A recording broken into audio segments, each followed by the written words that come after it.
Warning, there's some bad words here. They're not good for you. Viewer discretion advised. Welcome back to the show. Today we're going to take a trip through time and unwrap the real history of Christmas. Not the movie version, not the shopping version, but the long winding story of how this holiday became what it is today. Looks like Alejandro celebrates it. He's Spanish, and Spanish people are very religious. Oh yeah? Well, ay Dios mío, ayúdame.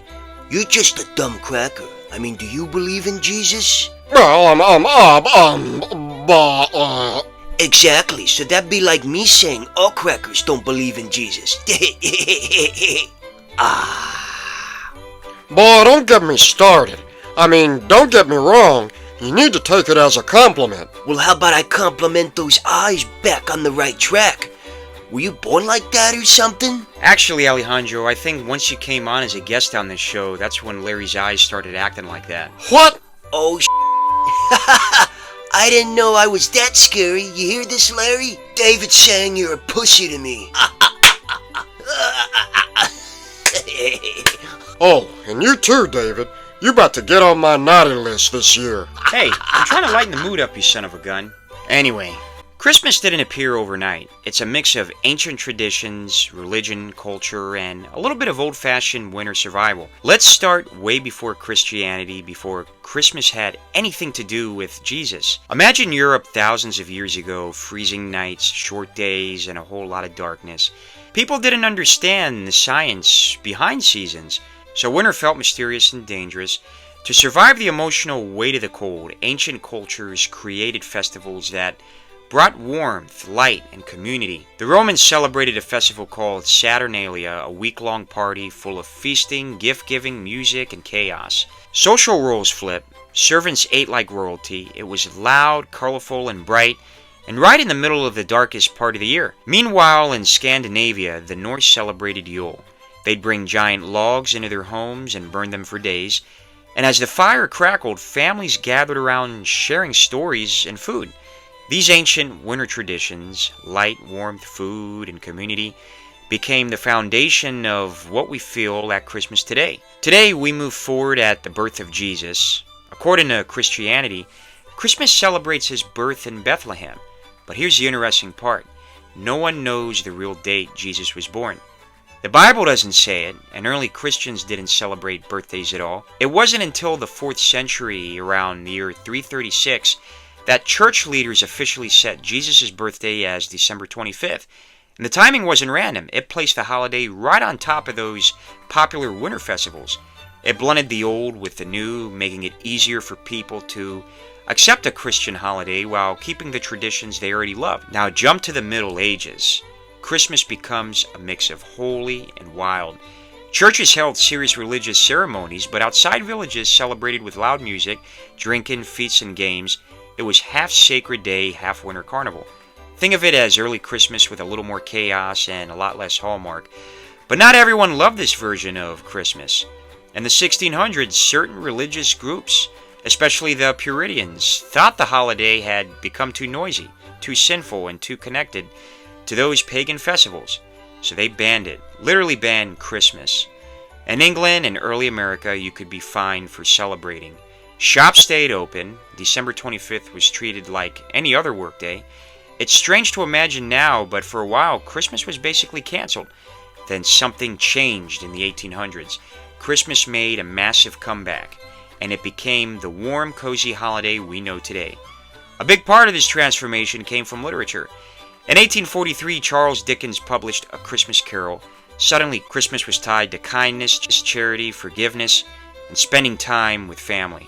It reshaped the mood of the holiday around compassion and togetherness. During this time, Christmas trees became popular in America after Queen Victoria and Prince Albert displayed one in the royal palace. Newspapers printed illustrations and families across the world copied the trend. And then there's Santa Claus. Santa didn't appear overnight, he evolved. First, there was St. Nicholas, a generous bishop known for secretly giving gifts to children. Then became Sinterklaas from Dutch tradition, a tall, kind man riding a white horse. In England, they had Father Christmas, a cheerful spirit of celebration. And over time, these characters blended together. In the early 1900s, artists and advertisers helped create the modern Santa, round belly, red suit, big white beard, the version we all know. Today, Christmas is a blend of everything. Ancient winter festivals, Christian traditions, Victorian-era family values, and modern commercial culture. It's a holiday built over thousands of years, shaped by different cultures, different beliefs, and different moments in history. Some people celebrate it religiously, some culturally, and some just enjoy the cozy, warm atmosphere that comes with it. But no matter how you celebrate Christmas, it's always been about the same thing, bringing light, warmth, and hope into the darkest time of the year. Yada, yada, yada. Are you gonna stop with the positive Christmas crap? I mean, I came on this podcast because I thought this was gonna be scary. I mean, here you are talking about reindeers, unicorns, and some Bill Nye the Science Guy crap. What do you think, Larry? I'd say give him some Malta so he could shut his ass up. There you go again, with the stereotypes. Listen, why don't you shut your Kentucky Fried Chicken up? Finger licking my ass? I'd say hell no. Oh yeah, well let me flex in my muscles, huh? How about that, huh? Well, definitely not really? finger Were you licking talking my about ass this, because boy? where I You come don't from, even know what the food's hell better you're than where talking about. come And you from. know what? You better Guys. suck down. Yeah, Where yeah, I'm come from, try me, we come eat on, people come like on. Guys. Hey, man, hey, I drive a So why don't you Porsche, man. shove it? Oh yeah, and what do you drive? A freaking truck full of garbage? You know, yada yada yada yada yada. Brad Paisley, Alan Jackson, Toby Keith. Oh no, don't get me started. No, I ain't doing this. Guys! What? Let me talk. I have a story. On Christmas Eve in 2008, in the quiet suburban city of Covina, California, a man named Bruce Jeffrey Pardo, who was 45 years old at the time, drove to his ex-wife's parents' house on Knollcrest Drive wearing a full Santa Claus suit, complete with the red coat, white beard, and boots. Inside the home, the Ortega family was holding their big yearly Christmas Eve party, a tradition they looked forward to each year. Around 25 people were gathered in the living room and dining room, including children, parents, grandparents, aunts, uncles, and cousins. They were talking, laughing, opening small gifts, and enjoying the night the way most families do on Christmas Eve. At around 11:30 p.m., the doorbell rang. People thought it might be a neighbor or another family member dropping by. When the door opened and they saw Santa, the kids got excited for a second, but the adults were confused about why someone dressed as Santa would show up so late. Before anyone could say anything, Pardo pulled out a 9mm handgun and started firing the crowded room without warning. The sound of the shots filled the house, and people screamed as they tried to run, hide under furniture, or protect the children. The room was too packed to move fast, and many people were hit before they even knew what was happening.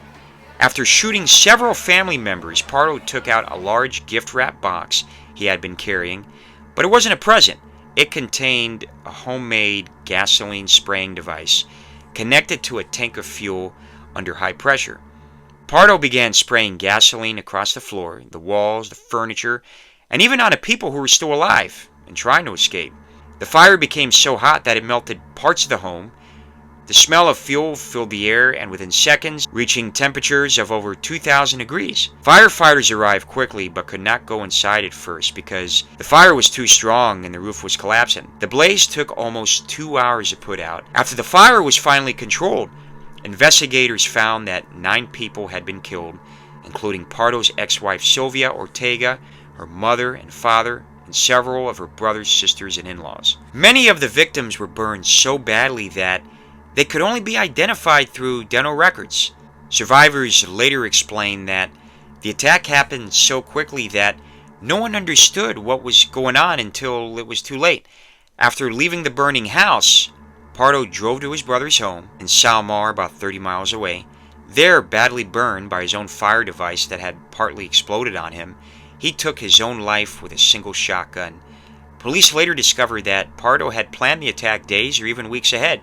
He had packed his car with more weapons, ammunition, and supplies, and he had even bought a plane ticket, possibly to escape afterward. Investigators believe he acted out of anger and revenge over his recent divorce, money problems, and bitterness towards Sylvia's family. The event quickly became known as the Covina Massacre, and it's still remembered as one of the most shocking, tragic, and violent crimes to ever happen on Christmas Eve, turning what should have been a joyful night into a nightmare that changed the entire family forever. Yeah, what the hell, man?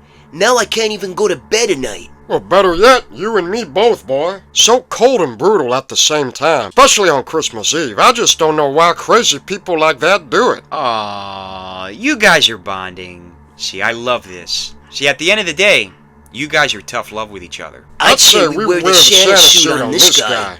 Yeah, screw the other guy. Charles Davis Lawson, often called Charlie, lived on a farm near Germantown, North Carolina, with his wife Fanny and their children. They worked as tobacco farmers and had been sharecroppers at first, but by 1927 they had saved enough to buy their own small farm on Brook Cove Road.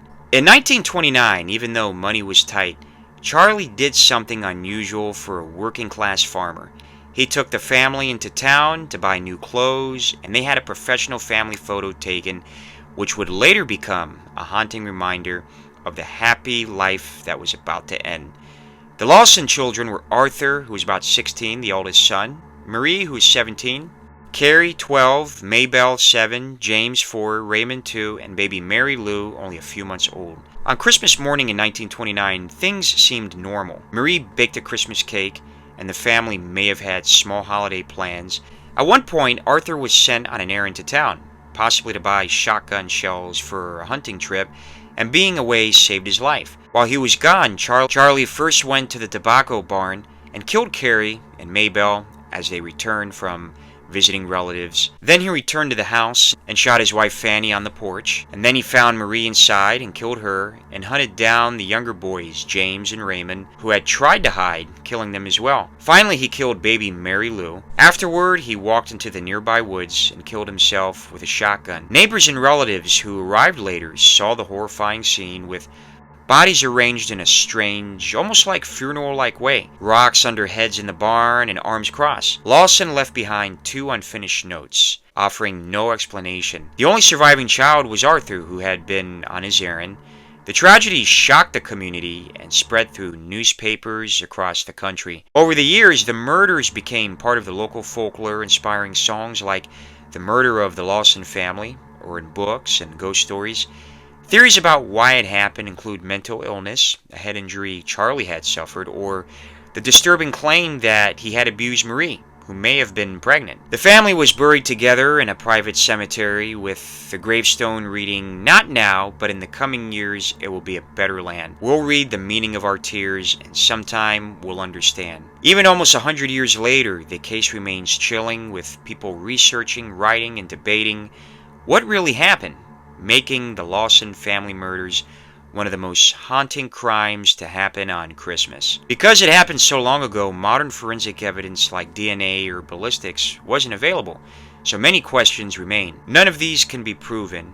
After the murders, the house became an attraction, with visitors paying to see the scene and Marie's Christmas cake left on the counter, under glass. Today, the Lawson family murders are remembered as one of the most shocking crimes to happen on Christmas, both for the horror of the killings and for the way the story has been passed. Heebie-jeebies, boy. Tú eres un miedo gato, a scaredy cat. Well, you guys asked for it, and you guys got it. Say, David, do you get scared after talking about these stories? No, I don't. In fact, I go right to bed. I don't believe that. I think you're a scaredy cat. How do you know, dude? You don't even know what I do after I go to bed every night. You know what? I think you're lying. Why? Tú eres un miedo gato, a scaredy cat. Hey, Alejandro, I bet David tucks under a fetus every night, huh? Or even stays up late and watches novellas, crying his eyeballs out. No, I'm not. In fact, I'll prove it to you guys. How? By ending this episode real quick. Hey, wait a minute, that ain't fair. Don't make me shove a tres leche down your throat, boy. Well, you do have issues, I'll give him that. Oh, you saying I got issues? Boy, you don't even know. Yeah, stupid, you're ancient, yeah, and I'm a young guy, okay? Yeah, long beard, which hasn't been trimmed in like 60 years. Country songs, this, round up that, line dancing, white hat, plaid shirt, how about that? You feel with the stereotypes, Talk huh? about red. You know, you're stupid. You know where you're from? We eat guys and chew you out. But you Yeah, don't. man, been I've on been this through earth longer rough than you, houses boy. than you, And man. You know what, man? Yeah, No, well, you I might ain't be putting up with that, educated, man. but I'm a lot You more know what? street smarter than you. No, I ain't Guys, putting up with before that, we man. end this, You know I what? want to I'm end this really on a taking care of Christmas guys jingle like you, man. of what we Oh, yeah, rehearsed. no, don't make Okay? me start, man. You guys ready? Yeah, What's man, don't this make me then? start, Stop man. fighting, Let's you go, man. guys. All right, let's do it. Okay, knock it out. I mean, it's Christmas. Jingle bells, jingle all the way. Oh, what fun it is to ride. With a Kentucky Fried Chicken Gringo on the way. Dashing through the snow on a Puerto Rican wagon. A big white bearded cracker is a Trump supporter. Oh, Guys, no, I stop. am the ass. I'll grab that God, big block of ice and throw it in Guys, your I'm face. so How sorry. about that? Oh, yeah, These guys yeah, are what about fighting you, again. man? You're just All a right, dummy, you know man. what? I'm just Oh, going to you're end just this a on a happy freak, note. man. Happy New Year, yeah, guys. don't make me start, Larry, bro. Alejandro, why you, why are you getting out of the Yeah, chair? Larry? Larry, You know what? Larry, oh gosh. Oh, Alejandro, what are you... Alejandro, stop it, man. They don't do this in Puerto Rico. I gotta take you guys to the freaking hospital. Great. Merry Christmas. You son of a... God. Now I gotta freaking get Santa Claus to get your insurances for next year.